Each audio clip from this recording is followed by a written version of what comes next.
we teach. Ortho is probably, I think, one of the, we probably generally teach similar things.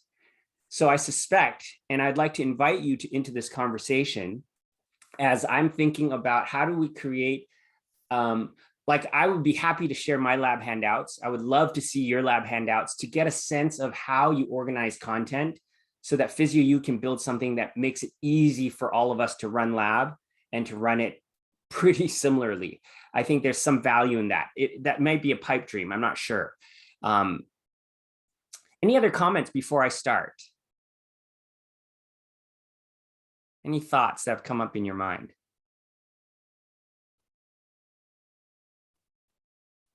Okay, so please feel free to chime in on the chat.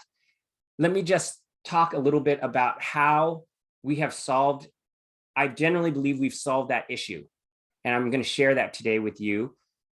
One of the questions that we were asking ourselves when we built these apps was, how can I develop clinical pattern recognition of the common musculoskeletal conditions?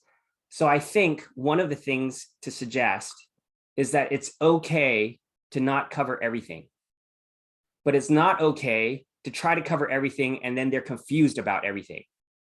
Meaning, I think it's okay for us as faculty to say, I'm going to teach you the concepts of examination and management of the most common conditions you are going to see coming in through the door. And from there, you will be able to extrapolate to managing more complex conditions. But if we can't do a good enough job teaching them to manage something as simple as a frozen shoulder, a knee arthritis, a meniscal injury of the knee, or a ligament injury of the ankle, if we can't do a good job with that, then confusion will abound. The other question we were asking was, how can I enhance motor learning for these early skills? So is there a way to not just show students techniques on the day and hope that they got it? Could we have a library of great techniques that are pre-filmed, that are pre-organized in the lab handouts so that students can be taught that the way to learn motor skills is multiple exposures? Please watch techniques before lab, be ready, because when we go to lab, I need it to be your second or third exposure. The next question is, how can I ensure that the clinical practice guidelines are implemented in my classroom? So one of the things I'm suggesting today is that we are doing the students justice if they know how to manage the 4 or 5 main low back pain conditions out of the guidelines. That's it. Don't be afraid, because if they can manage those 4 or 5 conditions, you've done a good job. And the rest, they can learn over time. So I'm just gently making that suggestion that the guidelines really help to simplify what I felt like my expectations were for what I need to teach in my courses. So I've got a few conditions for neck pain guidelines. If I teach them well how to identify and manage those conditions, I've done a good job. All of the games and simulations that we make are built around those guideline-based conditions. That's it. Because I think in the formative years, in the formative moments, while you're creating these students, turning them into clinicians, their brains cannot handle everything. They have to start with some things. And then over time, you can soften the brick wall. You can soften the boundaries and allow them to understand that not every problem will be this singular guideline-based condition. It could be a mix of those conditions, or it could be something beyond what the guidelines talks about. So here, I also want to say, lastly, that how can I enhance application and develop early clinical reasoning? You will get a quick glimpse of the orthopedic simulations. And I apologize, today, there's a lot of things I'm going to show you. If you need to leave a little bit early, this will likely go to 10 o'clock because there's so many new simulations that we've built, but it all ties into the same conversation. It's like Tamara and Grace talking about context. It's about creating frameworks and places for the students to use their knowledge. All of these things I'm trying to tackle with PhysioU. So this is just, actually, I pulled something up that I want to show you about the frameworks. So let me actually come out of this PowerPoint and go straight to one of my lectures. This is the first day of ortho. And in the first day of ortho, I briefly described ICF. No one's excited about that, but in some ways it's kind of important, really. We talk about that, and then I help them understand that from today onwards, the language of the clinical practice guidelines, pain and mobility deficits, movement coordination impairments, muscle power deficits, radiating pain, this language, we are going to associate generally all the common pathologies as best we can to this ICF language. So when I go in, so I kind of describe the guidelines, I show them how the ICF is built into the guideline, and then I talk to them.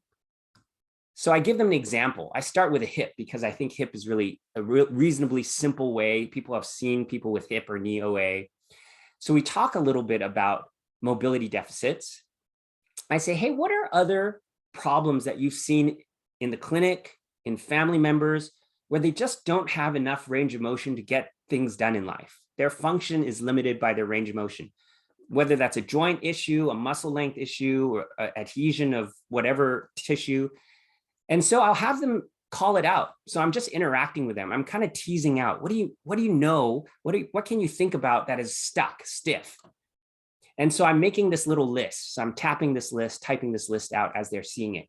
They're like, oh, he's talking about mobility deficits. And we just put elbow stiffness, we put knee OA, ankle OA, we put wrist OA, we put all of this neck facet or neck degenerative spine disease. We have all of this list, and they're like, wow, why is he talking about this? So then I talk a little bit about, hey, what do you think is the key findings related to a mobility deficit? So they'll think and they'll say, oh, well, if it's mobility, it's probably range of motion, fantastic, active range, passive range, accessory mobility. So they begin to get a sense like, yes, the common examination findings that define this condition, the key findings are mobility, are range of motion assessments, muscle length assessments, joint mobility assessments, right? And then we have a brief conversation. I'll say, hey, by the way, for those of you who've seen someone with knee OA or hip OA in the clinic, what did you see? What did they do? Oh, they mobed, they stretched, they bent the knee and straightened the knee. So they did mobility enhancing interventions. Fantastic. And let me ask you, what do you think about therapeutic exercises? What do you guys see? Oh, they did these stretches and they sent them home with these mobes and they use hot packs to improve tissue extensibility. So I pushed that conversation right back to this list. And I'll say, guys, you see this list, frozen shoulder, knee arthritis, elbow stiffness, they all fit as elbow pain and mobility deficits or knee pain and mobility deficits. And the examination strategy is actually very similar. And the intervention strategy, even though the techniques are different, I'm going to show you all these different little techniques and exercises. The intervention strategy is generally enhance the mobility that is limiting their ability to function. So I set that as the foundation, and then I go on to talk about ligament sprains, things that move too much. How do we manage that? How do we assess that?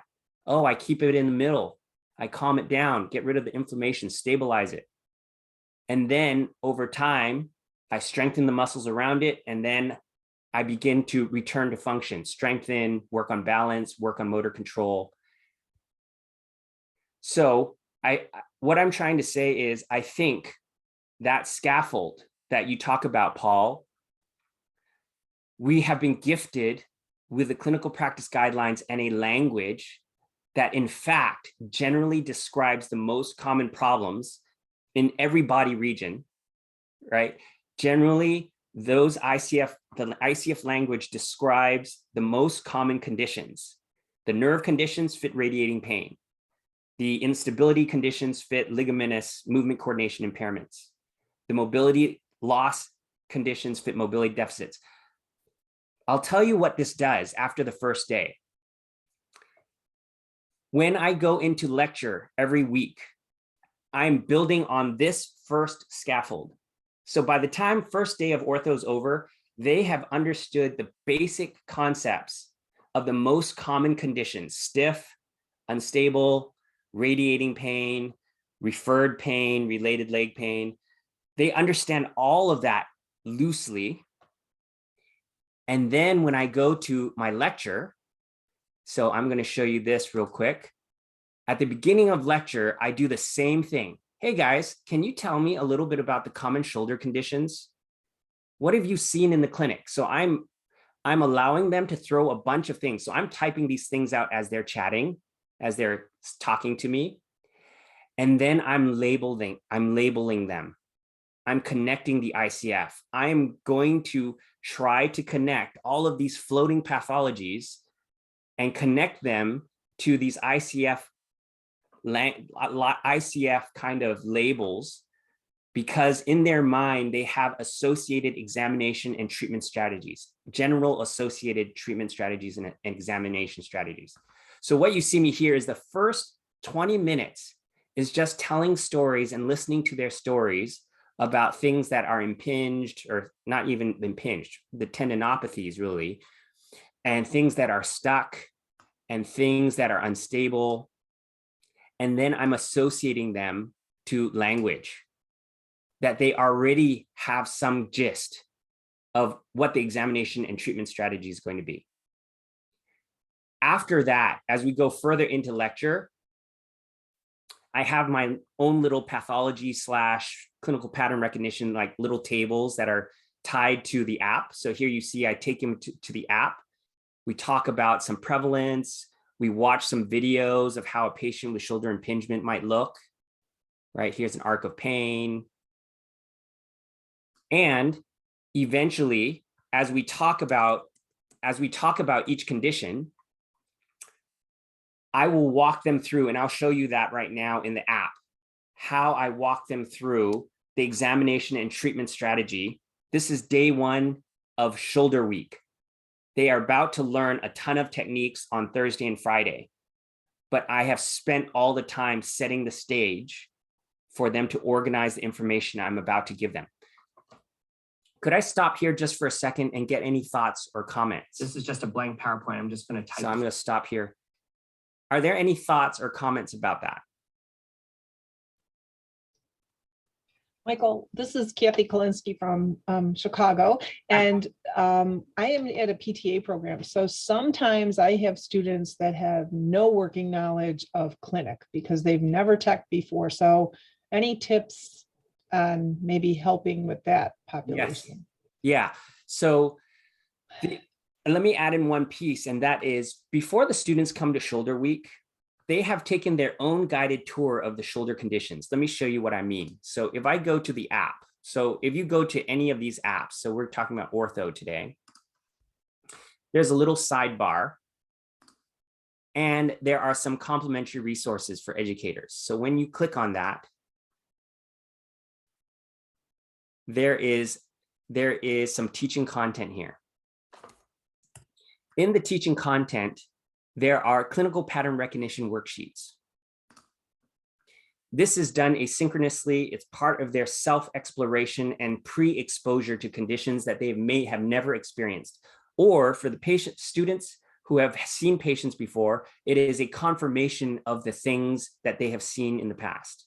So if I take you to shoulder, you'll see that these are the main conditions that I talk about for shoulder week: mobility deficits, movement coordination impairments, muscle power deficits. Here is a shoulder and arm radiating pain problem, and then another sprain and strain. These are the main conditions I talk about. When they go into a condition, so I have this, they know that before they come into shoulder week, part of their job is to go through and work through this worksheet. I don't need them to type in a lot of things. I've just told them that this is the beginning of pattern recognition. You are building the pattern. So they walk in, they look at the condition. They're like, okay, I think when I click on this clinical findings video, everything's hyperlinked. It allows me to see a video of what these patients look like. Shoulder pain with mobility deficits or adhesive capsulitis. Stage 1, which may last up to 3 months. Patients typically describe sharp pain at end range of motions, achy pain at rest, and sleep disturbances. Note that even though the range is painful, she has full range of motion. An intact rotator cuff on testing of the muscles and early loss of external rotation range of motion is a hallmark sign at this stage. In stage 2, the painful or freezing stage, the patients present with gradual worsening of motion in all directions due to pain, and this can last from 3 to 9 months. The third stage, the frozen phase, is characterized by pain and loss of motion that can last from 9 to 15 months. Note the significant loss of hand behind back motion. The patient may report functional limitations of significant difficulty trying to wipe after using the restroom or donning and doffing their bra. In stage 4, or the thawing phase, the patient reports pain resolution but persistent significant stiffness. Patients are at an increased risk for developing adhesive capsulitis if they have a history of diabetes mellitus and thyroid disease. And it is more common in females between the ages of 40 to 65 years of age who have had a previous episode of adhesive capsulitis in the contralateral arm. So as the students are watching this, that picture of the patient is beginning to develop. This picture looks very different than the person who has instability or who has shoulder impingement. So they work their way through the worksheet, and I can make this just a bit bigger, and you'll see that it's like, hey, what kind of movements do you think you see they have problems with? What kind of function do you think they will have problems with? What do you think is the key things that we're going to do in the physical exam? And so they watch a little clinical reasoning video that says, hey, by the way, there's lots of times you're going to do basic range of motion assessments as part of this examination, right? The reason why I have them do this is because, one, the resource, the PhysioU resource, is only as powerful as the student feels comfortable going into it. This is a self-guided tour. Here's the common movement faults. Here's the common associated impairments related to regional interdependence. There's clinical reasoning videos that talk about it. So it's not just them wandering through the videos, the techniques. There's me giving them mini lectures about here's what I would do to differential diagnose, right? Differential diagnose certain things. Sorry, am I frozen? Oh, there I am. Okay. So here's the physical exam, differential diagnosis. Oh, what would I do for differential diagnosis? I'm curious. So the student clicks into it. Well, if the patient's age under 40, if they have full pain-free range of motion, here's what I do for a quick cervical screen or a quick thoracic screen. If I suspect that there's a neurodynamic component, I can do a neurodynamic test with the arm by the side. Here's some common some common peripheral nerve entrapment sites. Now, it may seem a little bit premature, but I'm telling you that as you are beginning to tease out the way you look at life, like when I'm in lecture with the students, I talk about these things and I use the images to illustrate concepts. It creates a relatively nice framework. I don't have to try to construct this framework after they are overwhelmed with all the techniques I'm about to teach them. I construct it first. They have created this on their own. And in the PTA program, I will just mention that Justin, out of, I believe this is Salt Lake City, I think one of the PTA programs there, he's modified the sheet to make sure that it fits for his PTA students. But I do think that there's a lot of interesting things that the students learn by just kind of watching and going, oh, that's what the examination is for frozen shoulder. Oh, that's what the examination is for instability. So that's one thing that I would add in, is that even when the students don't have a lot of this clinical background, we have filmed in these apps every single condition. Here's all the diagnoses. Every single one of these has a fake patient talking about Achilles pain, stiffness, and muscle power deficits, or Achilles tendonitis. Patients often complain of pain and stiffness in the Achilles tendon. There are videos of every single condition to begin the process of clinical pattern recognition, build the clinical patterns. So I hope that helps a little bit. So there's these worksheets that they do before they come to class. Let me tie that into the idea that, let me go back to my PowerPoint for 1 second, and then I'll take you through an official walkthrough of the app. In this next slide, what you'll see is here's lab pandemic year. We are now face-to-face, of course, but nothing's actually changed. The students know that when we are in class, one, they have used a lab handout that already has, so here's my lab handout. And here are all the hyperlinks. This year, I'm adding pictures to all of my labs because we just added a function that I'll show you that you can add pictures and hyperlinks. The students knew that every day before they come to class, they click on all the links and they watch the techniques they're going to learn for lab before they come to class. Technically, they have already kind of explored it using that clinical pattern recognition worksheet. And when I'm in class, I can pull up any of these videos anytime, show it on the screen, demonstrate it live.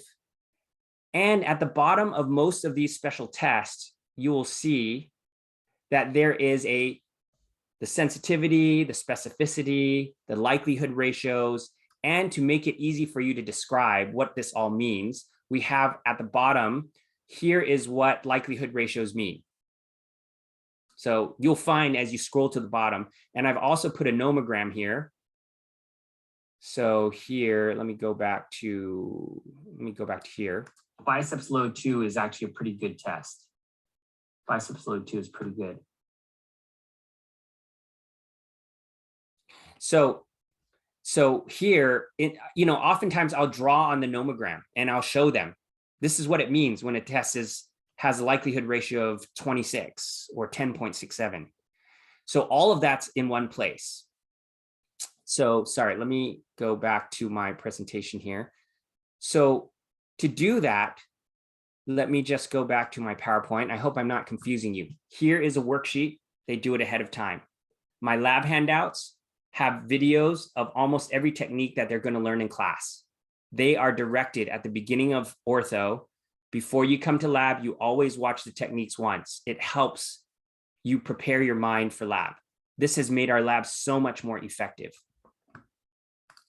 If you go in here, so let me go to shoulder. Let me go to all diagnosis. And here is my subacromial pain syndrome, let's just say. Here is the prevalence data. We recently did a lit review to make sure this is updated. And whenever there's this information in the guidelines, we repurpose it here. I mean, we are partners with JSPT, and so we are using this as a way to implement the guidelines in an interactive fashion. Here is the clinical findings video. Here is the patient complaining about an arc of pain, pinching pain in the subacromial space. The students have all watched this. In class, I will often show this video again because there's little extra things that I want to talk about as a clinician. I use these as a way to help students visualize what I'm just talking about. I think that's really important because you have all these different types of learners. And then if you go further in, here's the physical exam. So I'll say, hey, by the way, guys, you guys did your worksheet. What's the common examination findings? What are the common key findings that we would do for this patient? Oh, an arc of pain, right? That's typically what you would see. Oh, don't we have to assess the range of motion of the joint, see if an arc of pain is present, and assess if there's any mobility issues that we might need to address? Perfect. In lab, we are going to learn about passive and active range of motion and accessory mobility assessments. Great. And we purposely put these images here because it puts an imprint in the student's mind. They're not just words. It's not just a lab handout with words. There's no imagery. It doesn't help a student learn. And then I'll ask them, hey, by the way, if you think that there's an impingement problem, what are some tests that you guys explored in the app? Some people already knew it from their clinical experience. Some people learned it because they wandered through the app on their own. Here's your NIRS test, your Hawkins-Kennedy. So when you look at each of these, we've also attempted to put, if available, the test item cluster. So different little things that you can talk about. You see how we tend to do these together in groups because it gives us a better likelihood ratio for ruling in these different problems. Okay. And then if I go, and then of course your references are here, some other related objective tests. So we're trying to build connections for the students. And I'll say, hey, what about if you think there's a rotator cuff tear? What are some of the tests that we're going to learn this week? You'll be surprised. Half of this stuff is already in their brain. So I don't show all of these techniques. They've already watched it. But I'm solidifying the basic scaffold that they have been gently building on their own, and that in class, I actually have walked them through this app. So during lecture, I actually walk them through each of the conditions and show them and narrate. I add my clinical reasoning. I talk like a clinician. And all of that gets a little bit more clear every time you do it. Do you see how hard I'm trying to work to create context and to create frameworks?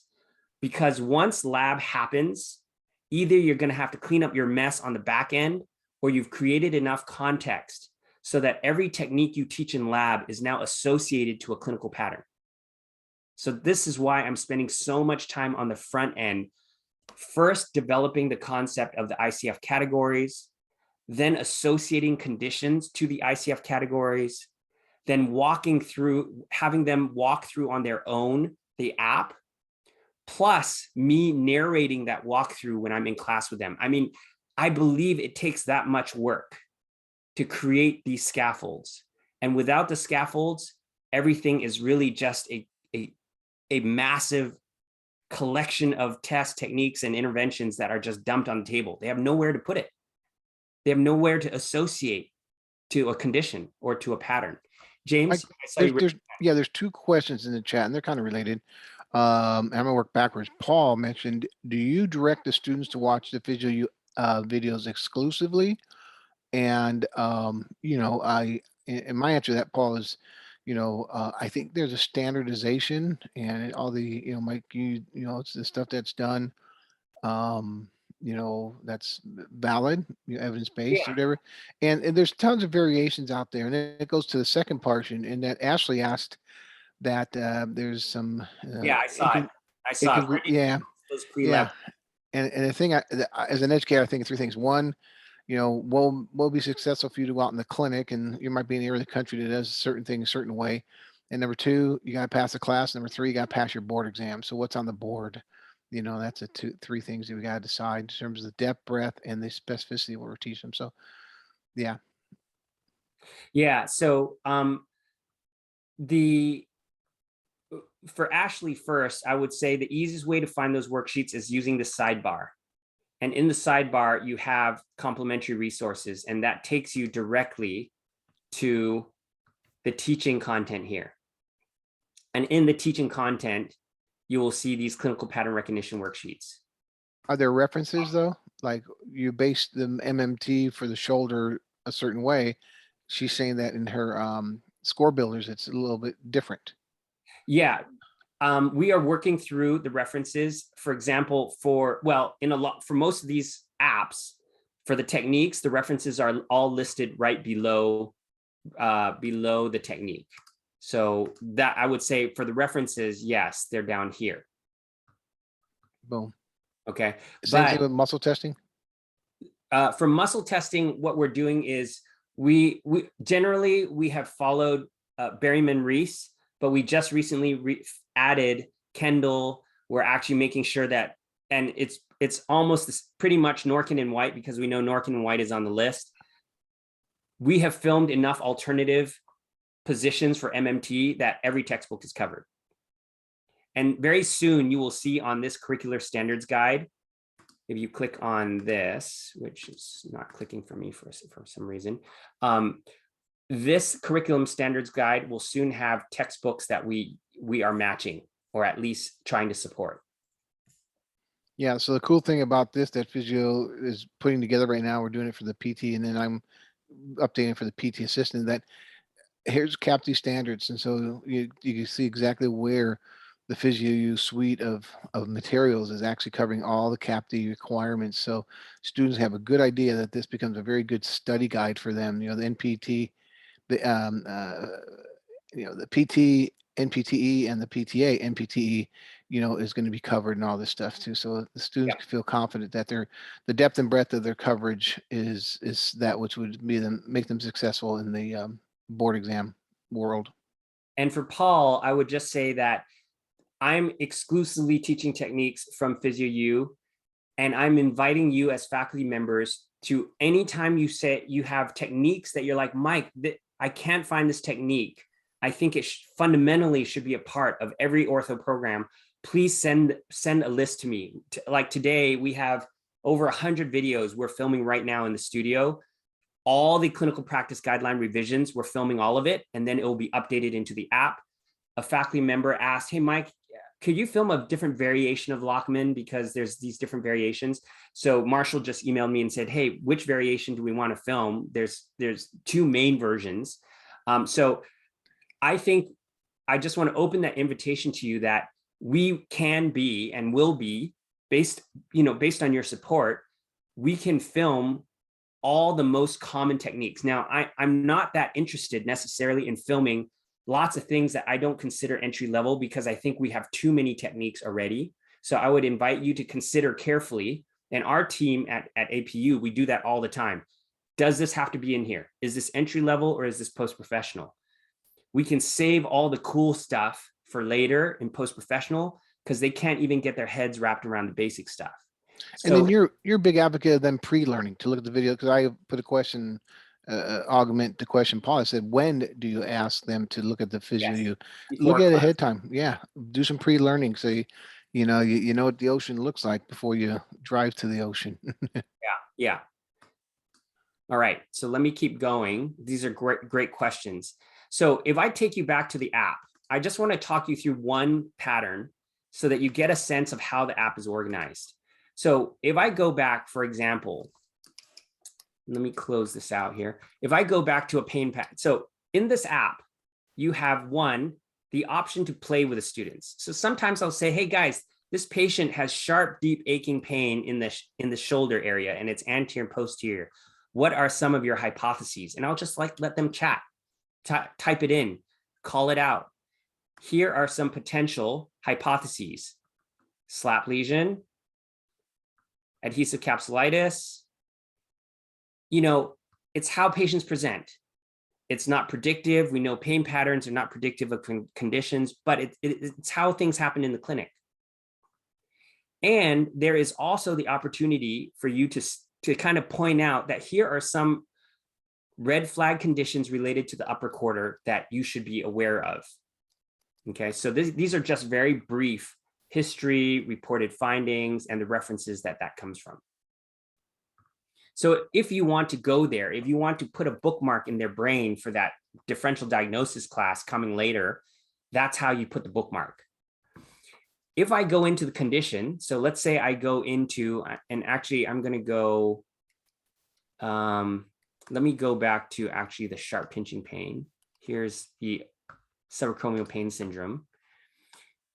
I've mentioned the prevalence. I've mentioned the clinical findings video, which has the patient, that kind of imagery of what the patient moves like, what they complain of, and some basic history and reported findings and examination findings. The students have read this on their own.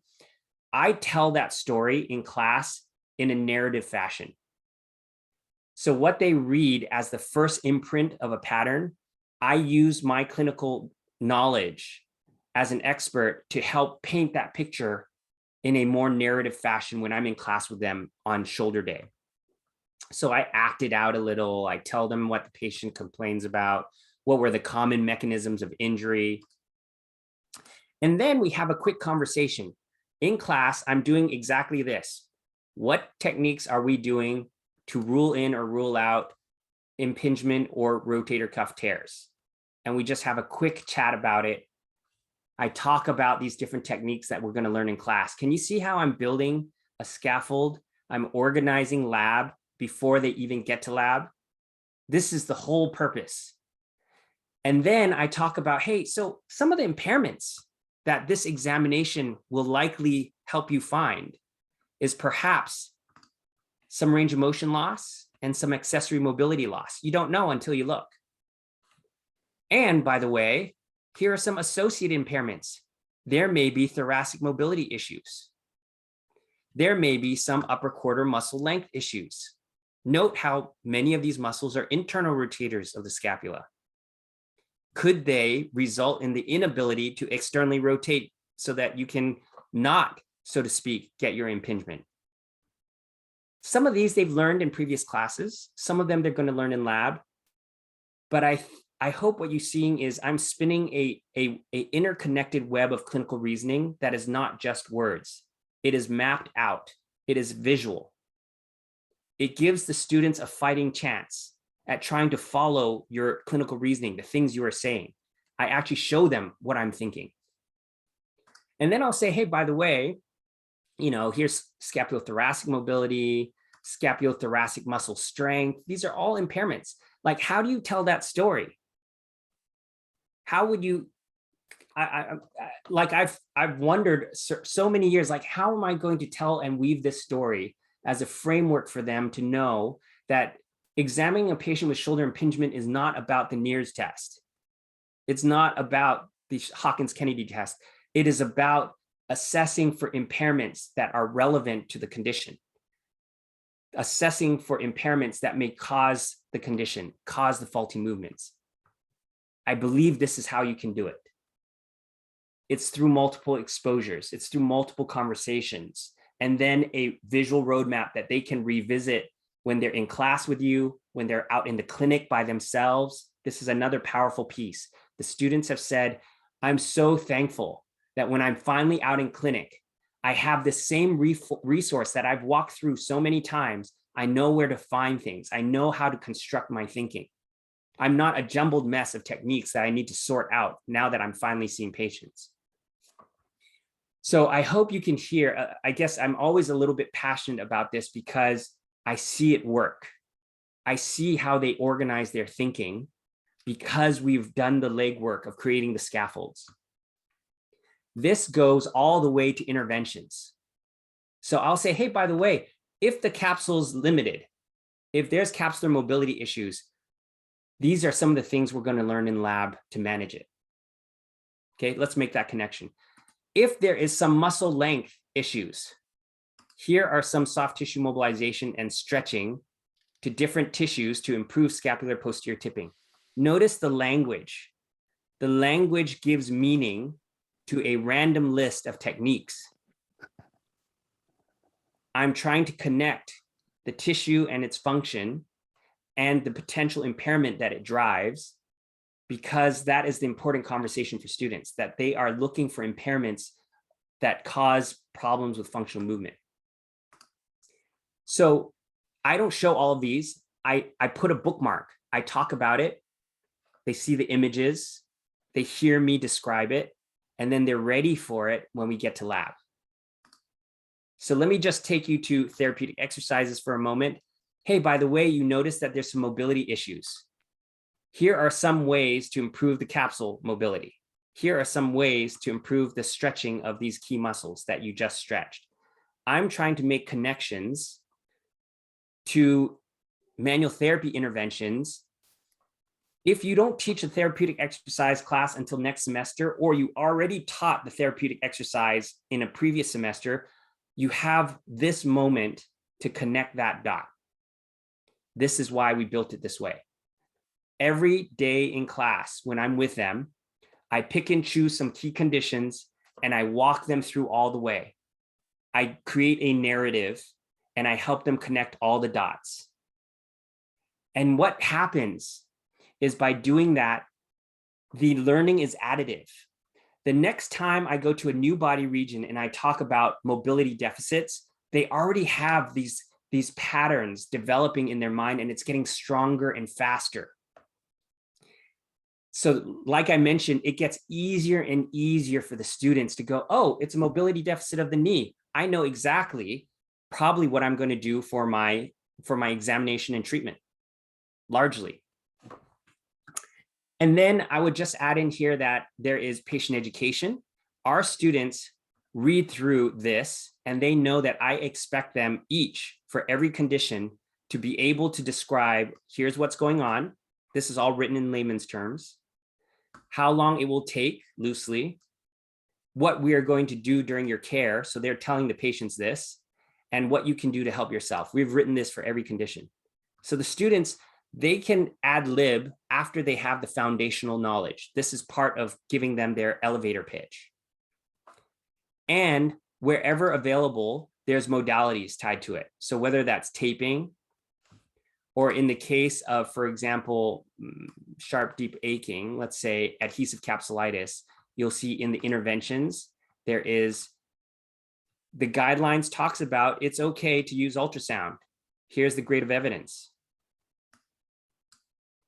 So I will direct them back to the modalities app. I'll say, hey guys, by the way, if the capsule is stuck, they're in the thawing phase and you're still stuck, what setting would you use for your ultrasound, continuous or pulsed, right? 3 megahertz or 1 megahertz. And then we'll just jump right to the modalities app, because I don't remember everything. I will jump to the ultrasound, I'll hit setup, and here are my settings, right? Soft tissue shortening, continuous ultrasound. I can ask them, hey, do you remember your contraindication precautions? Here they are. The more you navigate the app, the more comfortable the student feels navigating the app. You unlock the power of the resource because you're helping to weave their reality using the app. You're connecting all these dots across the curriculum. So, and the last thing I will show you here, if we go back just a couple pages, is here under adhesive capsulitis, there's outcome measures. Here are all the common outcome measures. If they are available on the web, we've linked to them.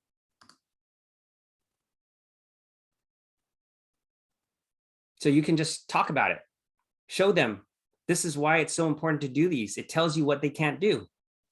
And what they can't do tells you about the movements they're having problems with. It helps you become more efficient in your examination.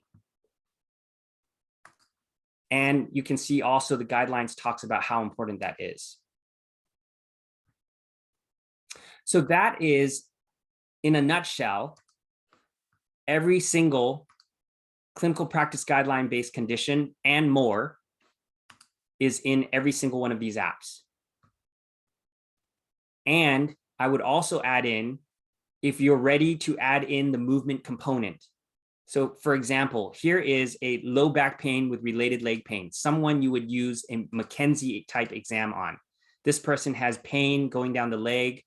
And when you do the exam, you're often doing a centralization type assessment. Lateral shift, manual lateral shift correction, repeated extensions and standing.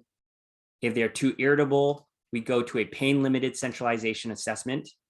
Here I'm doing prone on pillows, prone lateral shift correction. All of it, I don't have to narrate this. I can illustrate everything I say. And I will add in that here, when we look at the physical exam, we've also integrated the concept of looking at the faulty movements.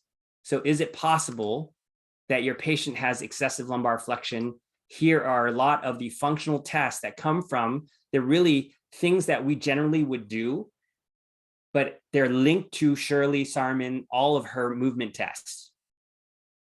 But we've just kind of organized those tests in the context of the common functional movement that may be causing this lumbar disc disorder. When you look at them forward bend, do you see too much bending at the lumbar spine? When they're sitting, do you see too much bending at the lumbar spine?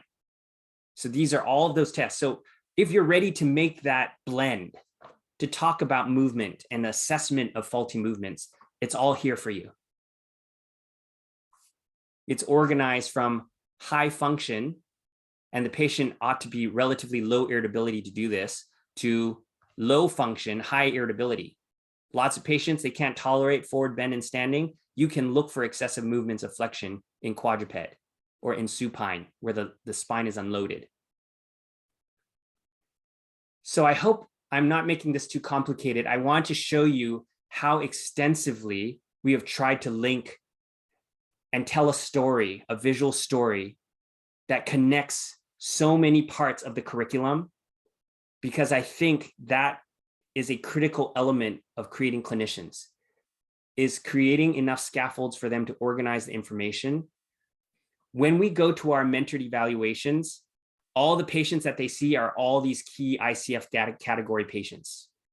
We pick and choose all of these different conditions, and they will play these out and do these mentored evals and try to do examination and treatments on all of these patients.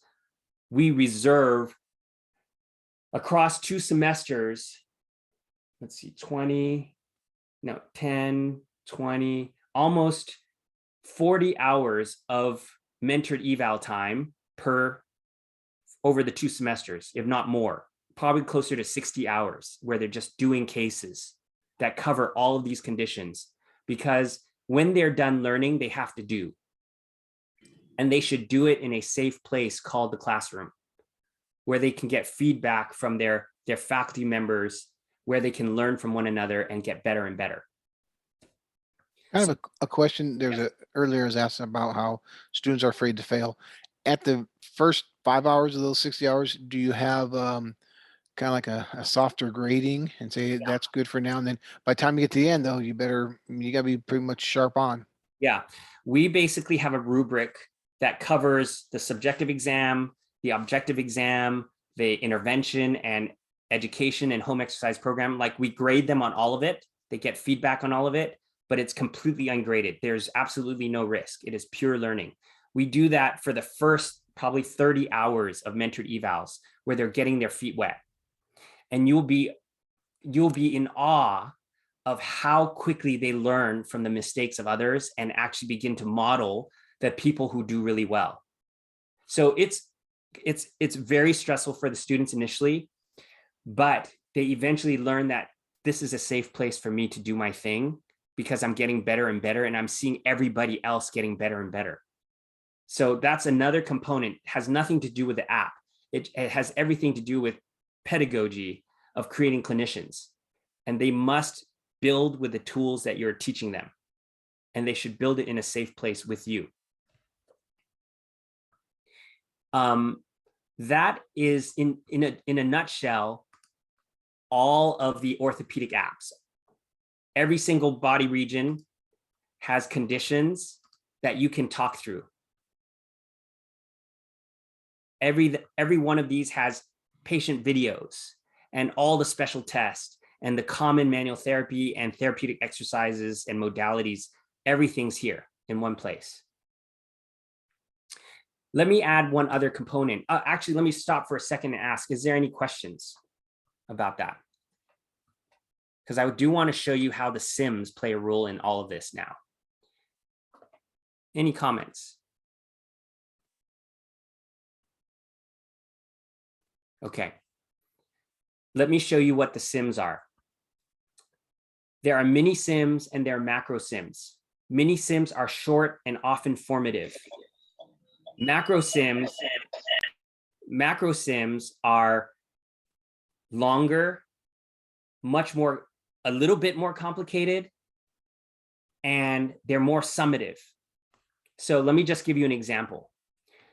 Here in the Musculoskeletal Rehab Foundations, I have asked the team to build a sim for every single clinical practice guideline. And that means every neck pain condition in the guideline, we've built one for each of those. Every back pain condition, there's one game for each of those. So let me give you an example here, 28-year-old male with ankle pain. I want you to see that faculty have down here, educator information and a course key. This makes it easy for you to know what you are deploying in your classroom. So in the educator info, you will see that this game, right? The students, all they see is this. They have no idea what they're walking into. Is actually this condition. These are the authors of the guideline. It comes directly from this guideline. There's nothing in this game that isn't from the guideline, just so you can be rest assured. And here are the different things that are going to happen in this little game. Okay, now let me just show you the game real quick by using the key. So at the bottom, now only faculty can see all of this information. So I'm going to hide this. I don't know why my internet's a little bit slow here. Okay, I'm going to hide this and I'm going to show the course key. The course key is essentially every slide of the game. The students can't see this, only you can see this. So I'm going to make this a little bit bigger. Here is the patient. Ow, I hurt myself. I was playing basketball. This is my signs and symptoms. Here is a brief overview of what the patient just said. So one of the things we've realized as we built Sims is because information is delivered in all these little chunks, it's hard for students to keep track of it all. So at the end of the subjective, we always have a little overview where we kind of narrow down the things that we want them to kind of tune into. Okay, so here's more of it. Here's your aggravating factors, your eases, pain level. And we ask them, hey, by the way, based on all the things that you've read about, what do you think is a key aggravating movement that we could use for reassessment? So the students can type this in. It's just an open text field. And we ask them basically to establish a asterisk sign. Dr. Mike? Yes. You know me? Hi, doctor. This is Ayman. Hi. Doctor, my students, and my friends, he using PhysioU. It's always talk to me and asking me if PhysioU it's updating on GO-SPT every year or just every 4 or 5 years. Oh, This big question. yeah, we're updating. Well, the guidelines are updated every 5 years, but there's certain guidelines that are updating every year. There's a guideline that's updating. So we are like this summer right now, we are catching up in all the updates. And so, yes, we are updating almost as quick as the guidelines are released. Yes, doctor. Doctor, this is in my board, in PT board. It's always about PTG and GOSPT. Okay. Yes. And reason using to PhysioU is a lot of students of board to PhysioU medical board and PT board in the Egyptian. It's using PhysioU to seeing the practical videos and this is Wonderful. yes, this question, but to tell him about this thing. Just and thanks a lot, Dr. Mike. Welcome. Thank you. Wonderful. So let me point you actually to one other thing that I think is really valuable for faculty to see. This rehabilitation pyramid, which you actually will find. Actually, let me take you there for 1 second because I think it's really valuable. If I go back, I'm going to steal a new page here. In the orthopedic app, you choose a body region. So let me go to shoulder. You will see that there is this rehab pyramid. We use this all the time. I introduced this on day 1 of class. Guys, when you manage orthopedic musculoskeletal issues, you will always work your way up the pyramid. So if there is pain and inflammation, you manage that first. You don't start strengthening and stretching things when you have pain and inflammation.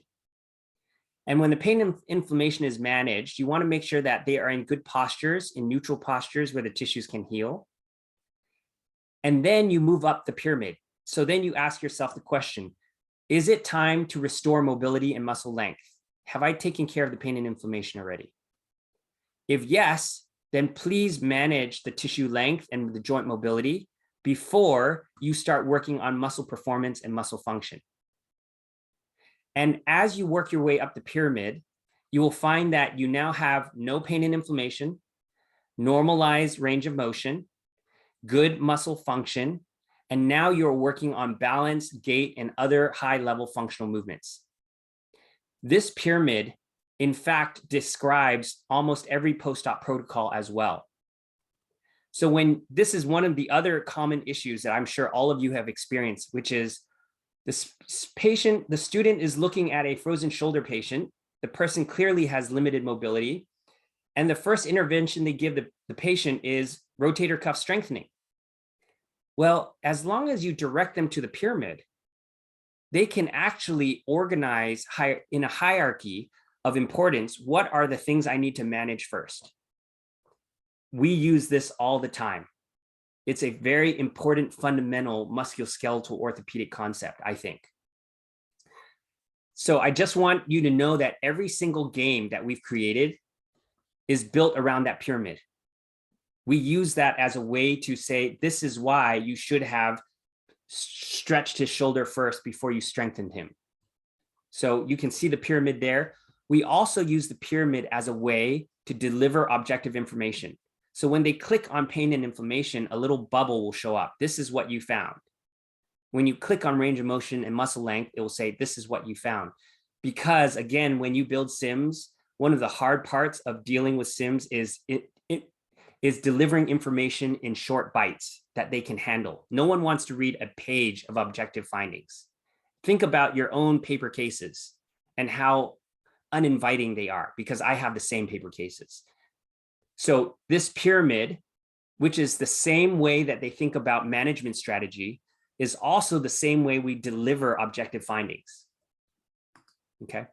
And then in this game, what we've done is we have taken a collection of the key tests that come out of the guidelines and we filmed it. The students don't need to know them. I'm using these games at the beginning of ankle week. This is part of their formative knowledge. So they watch these little videos. They're like, oh, these are the kinds of things that I do for movement coordination impairments, for ankle sprains. So they watch all of these videos, which are the PhysioU videos. We give them some objective testing findings. And then we create some very simple questions like, hey, your subjective exam's over. What grade of ankle sprain do you suspect the patient has? Here is your objective exam review. Here's the findings. So you've got some muscle issues, some muscle loss, got some range of motion loss. You've got pain and swelling. They're going to have to apply the pyramid. So as you go to the intervention side, we ask them, hey, what ICF category does this fit? Here's a clinical reasoning video that you can watch from PhysioU. So they watch that little video.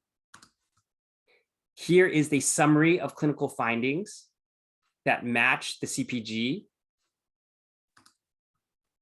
And then we ask them, hey, by the way, what is the asterisk sign that you would like to reassess? So we get them to think and get into the habit. Remember, every single game is built the same way. What treatment would be best for the patient today? If they choose talocrural joint mobility, they'll get something that says, hey, you know what? Joint mobility, range of motion, strengthening, they should all be deferred until your patient's pain and inflammation has already been managed. If they select the right one, they'll say, hey, good job. Your patient's high level of pain and his present inflammation is prioritized before the other treatments. Good job. Do you see how this game, so here is a video of how that technique is done. So here's a treatment video. Here is a reassessment. So this is what you did for reassessment. What do you think the patient should do for their home exercise? So we're asking them gently, can you make the connection between what you did for manual therapy and what you do for your therapeutic exercise? And then boom, here is the home exercise program. We use ice. Here's some basics, exercises, ankle pumps for swelling.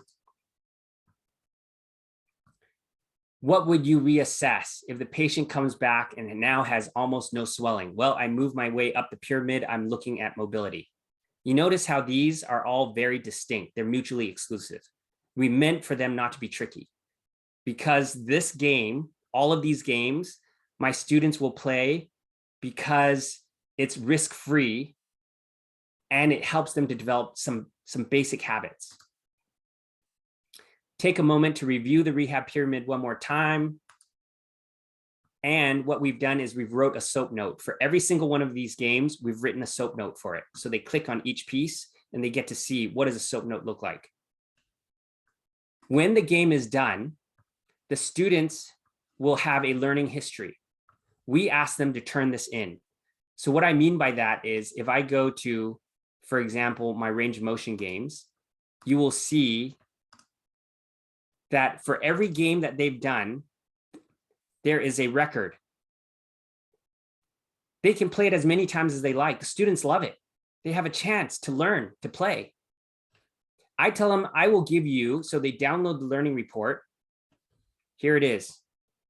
The highest score they got is 100%. I'm going to give them a few mini course points, 0.01 course points for turning these in. And I know the last 5 times that they did this course, how much time they spent, what scores they got, who did it, which game it was, all of it's there. So by summer, we have about 20 other games that we're about to release so that every single clinical practice guideline is covered. You will have mini games that are formative. You don't have to explain anything. Once they're done playing it, they will get a gist. And Mike, that, before yeah. you get too far, there's a question about the SOAP note. yes. Is it correct information there, or does the student need to identify any faults in it, or how's the format of the SOAP note? It would take me a while to, the format of the SOAP note is just like a text document. It's like, here's S, here's a summary of the subjective, here's O, it's like a literally, it's a written, correctly written SOAP note. That's what it is. Correctly. So it's a correct information. It's not like a student has to go find No, what was incorrect or something like that. They just get to go, and it helps them know where to put information and what silo, SOA or P. Yeah. Okay. it's for modeling. It's Yeah. basically for the formative side. Kathy, did that answer your question?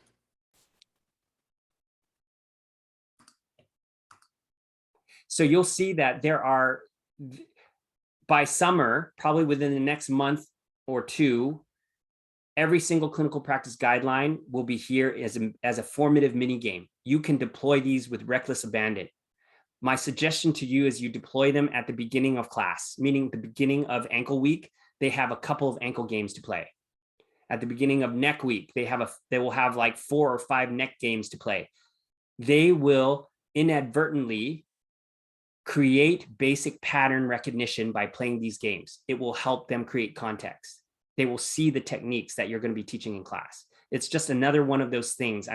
I'm thinking of different ways to engage the learner, and one of those ways is to play. On the summative side, I would just say this.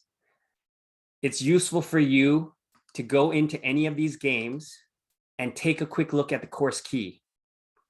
The course key will show you everything that the student's going to go through, all the questions, because it will take you forever to try to play through all of them. I think it's useful for you to play through at least one to get a sense. We are asking questions about when the patient's outcome measure came back as this number, did it improve or did it get worse? Can you make a decision based on that? We ask them to determine, does the patient have high irritability or low irritability? We ask them to make choices about treatment based on the pyramid. All of those concepts are now built into this little bit more complicated simulation. This is what I have them do at the end of shoulder week. So they have the formative games for the beginning and they have the summative games at the end. Everything's low risk, but all of it is about unpacking what has been stuffed into their brain that week.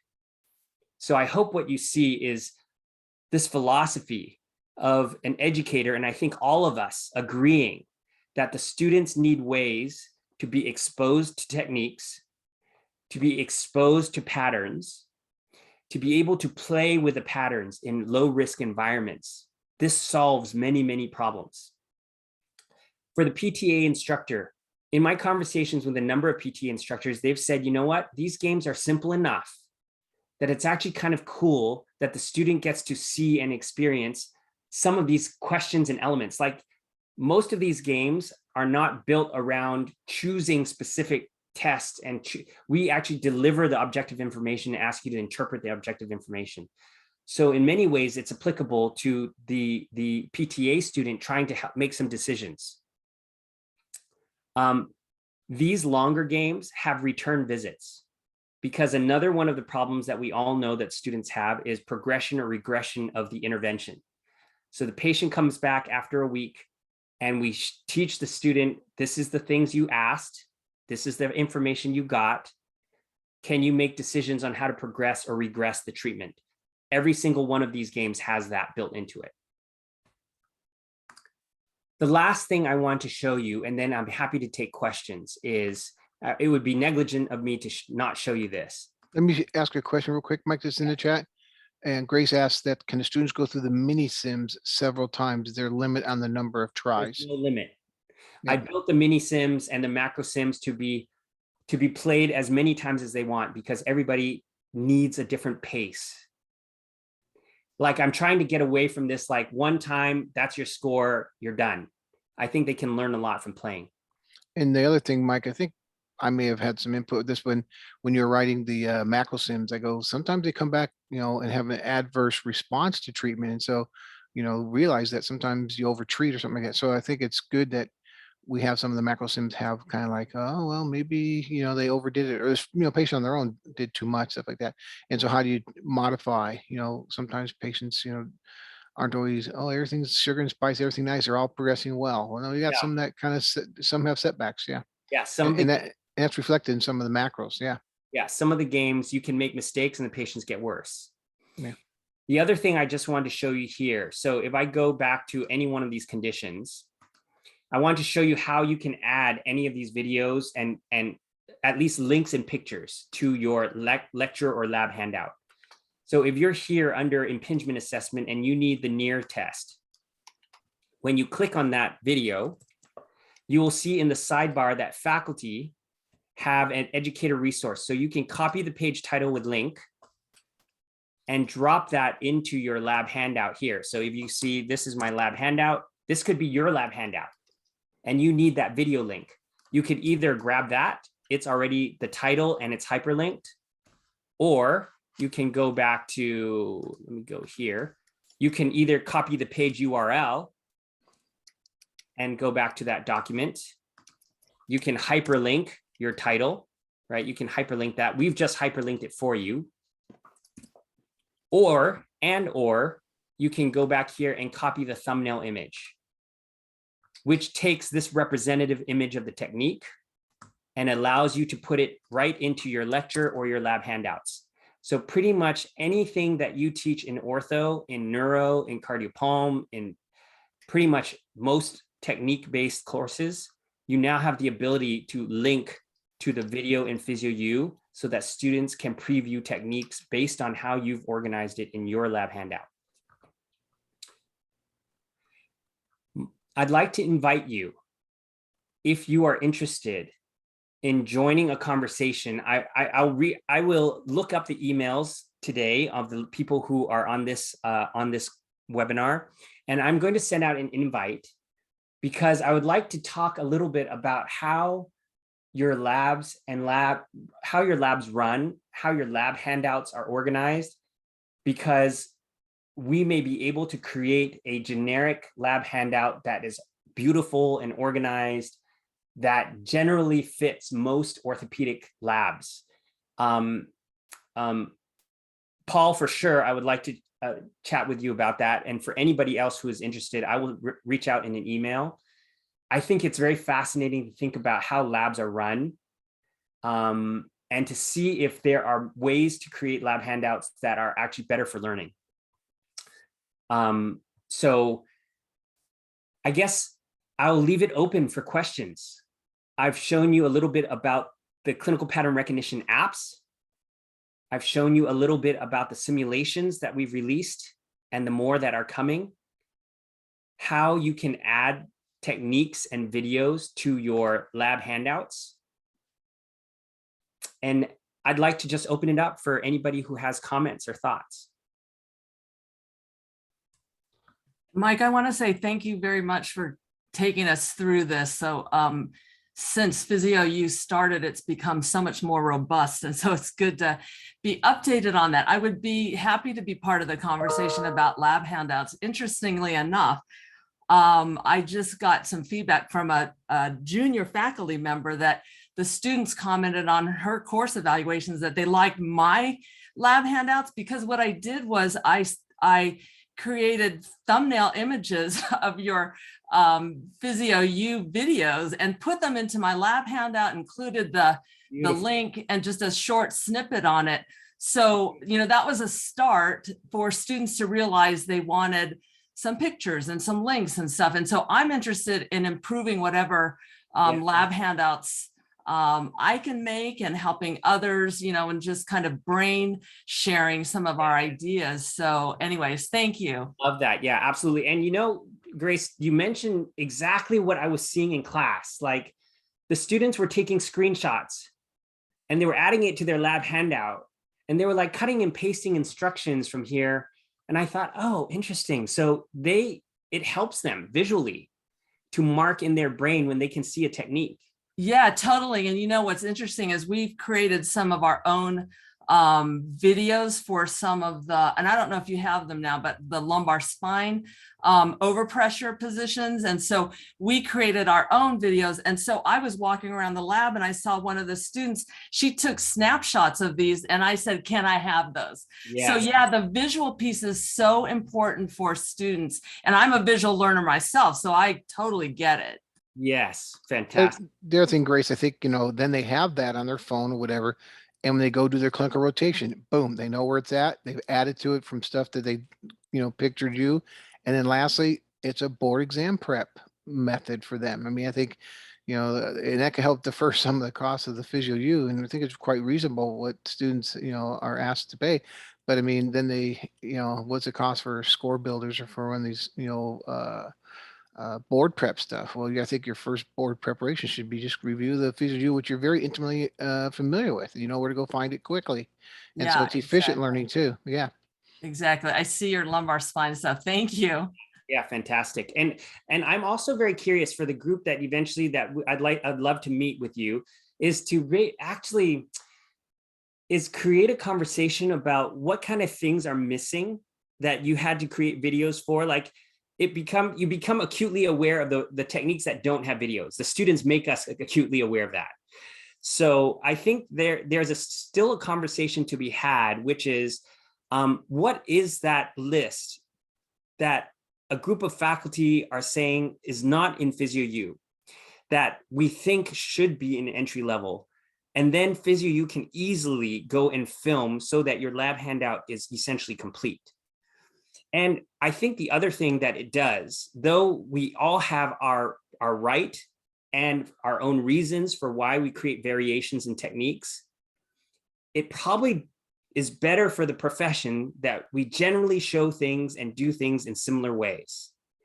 And then we layer on all of our modifications on top of a basic set of knowledge. I think there's value in that for the profession.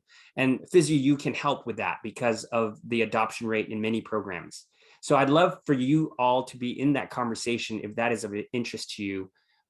Maybe just look out for an email from me inviting you to we'll try to sort out a date. Either once we figure out who wants to do it, we'll send out a doodle. And then I think it'll be a great and very interesting conversation. And it might be the beginning of several conversations where we can actually begin to have conversations about what we're teaching in lab and what we're not. And are you still doing this or not? You know, I think that's kind of an interesting place to be. Other thoughts or comments? Wow, I went way over time today. Hey, one thing, Mike, Yes.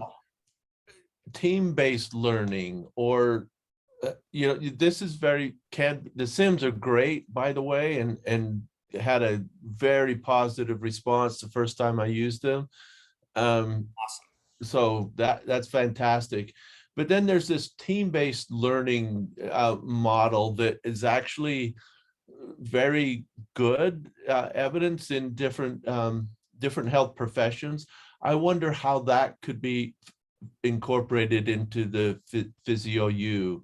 Yeah. Just a thought. Yeah, I don't know. I mean, certainly the Sims, because of their low risk, the Sims can be done together in groups. You could deploy. Yeah, exactly.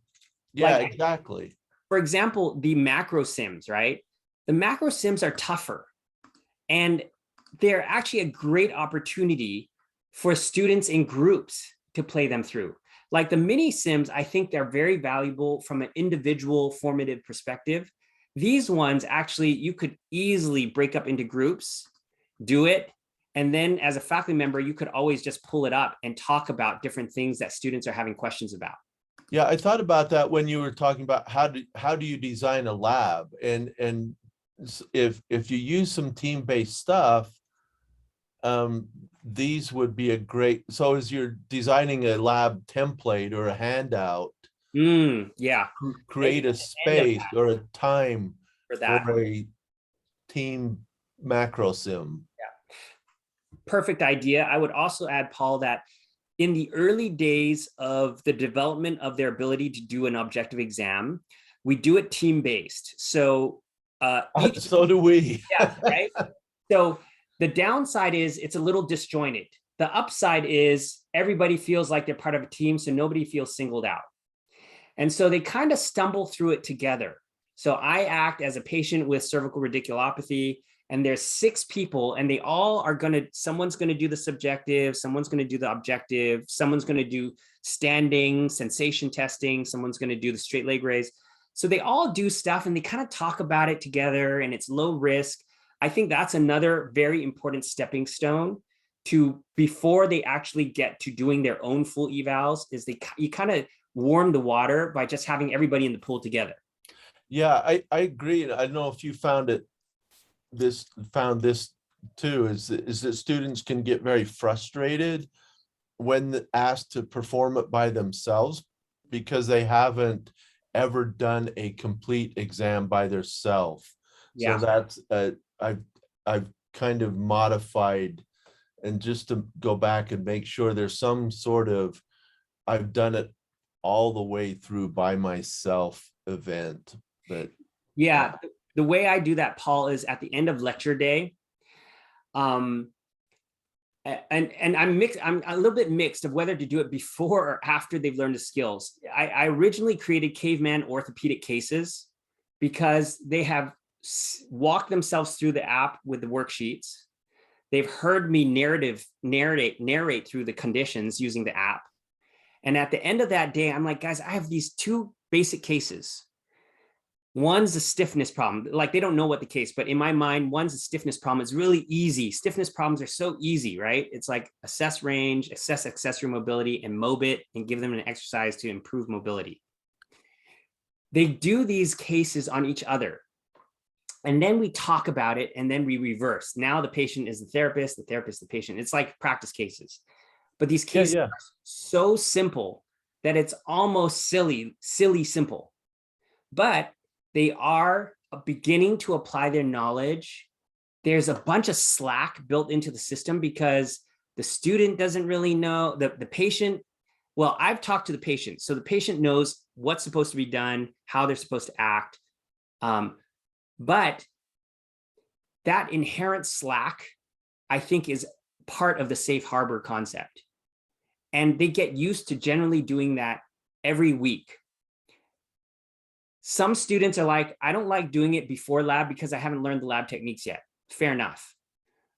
But initially, I built that experience because I felt like they have seen the videos enough that they could give it a stab. And actually going through the motions of trying to apply some of this material is actually kind of useful for creating context. Now, in retrospect now, the students seem to like those activities after they've learned the lab. So I've reverted now, it's no longer caveman ortho. It's like you do caveman ortho, but you do it as these low risk practice cases. And we force time to do, after every body region, we do at least 2 to 4 cases. We have to, because like you said, it's not fair to ask them now to do this in a practical or in a final or in a graded environment if they haven't had a chance to stumble through it on their own. Yeah, and I find that, like you were talking about techniques, is sometimes you have to just not teach or not spend as much time on Didactic individual techniques and get their hands dirty. So I absolutely. anyway, for so yeah, thank you very much. It was a great conversation. I Yeah. wrote down a bunch of notes. So I have a quick comment. It's funny how words mean things. And when you said team-based learning, Paul, I went, oh, interdisciplinary, event where the OTs and the species, what we do. I mean, yeah. I go, oh my God. And then you guys went like it's intra-rate, like, the PT to PTs learning from each other, and maybe a PT to PTA be great to see them kind of collaborate and corroborate. That's a great, we did, that's a great point, James. Yeah. We don't teach that in a practical way, do we? Yeah. It's like, what would you hand off here Yeah. to the aide or the PTA? And I used to teach at a program that had a PT and a PTA program. And how often did we corroborate or collaborate? Never. Unfortunately, we Yeah. were two. And I thought it was just the biggest sad, thing. And then we also have an OT program, where I taught. And then, USC had, and so then the interdisciplinary stuff, I mean, the neuro OT and the neuro PT with a shoulder impingement. And so what do we learn? And we can help the OTs, and they'll say they have competency in it, and they do. I mean, but what a cool thing to see the different disciplines collaborate and be on the same page. And I think that's going to be, one, an army of ones, it's you, Paul, doing it in your world, and then sharing it with the Well- rest of them, and maybe, and whoever does interdisciplinary stuff. It'd Yeah, be we kinda actually cool. just did an IPE of interprofessional event last Friday with PTA, and it was supposed to be speech, but they backed out.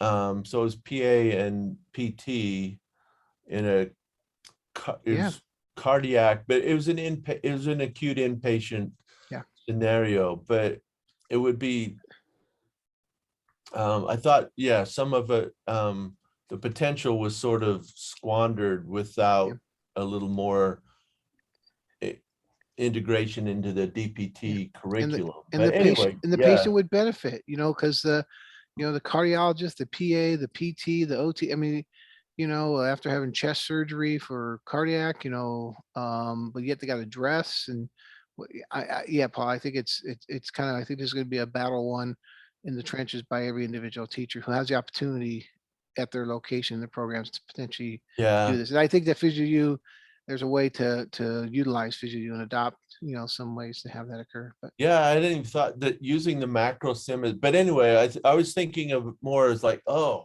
as I'm designing a lab, because I'm redesigning for next semester a bit, if like some great ideas today of how to Integrate some of the integrate some of this into a better lab plan handout, because you also, then that becomes the list that students always want to know of, well, what's testable, what do I have to learn? Well, make sure at least you have the lab handout, and if you successfully get through the lab, which you don't always do, you kind of, the student will have it's all our directors all about lowering the anxiety of students by like you said, standardizing. So each class kind of looks the same. They know where to find the information in their learning, whatever software. But anyway, so thanks. The Sims, Paul, is a good idea. You can see the students actually just playing here with the Gate VR app, and they're discussing things. Exactly. That's the strength, I think, or one of the strengths of the Sims is if you overtly make it a team event. Right. They can say, lab is over. There's 20 minutes, 30 minutes left. Get into your pairs or your groups of 3. We're going to do shoulder macro sim. Let's do this one. And then we can unpack it when we come back at the beginning of class the next day or whatever, Yeah. Great idea. Great idea. In fact, that might be a better way of doing it, because you create this, at the end of lab, lots of things are swimming around in their brain. And if they actually apply it in that moment, you kind of shook the jar and allowed things to fall into place. So I think and there's really brilliant. There's learning that happens when they struggle through it themselves. a bit, but then when you bring it together at the end, I think then they get that organization, I think. So that's great. Yeah, that's a good idea. Yeah, great. Hey, are there, thank you, Paul. We'll be in touch. Okay, All thanks. right. Any other comments or questions from anybody? I know we've run way over time, but this has just been an amazing session. Any other comments or questions? Chat is clear. Okay, so for those of you who are still here, this session will be videoed, will be sent to you.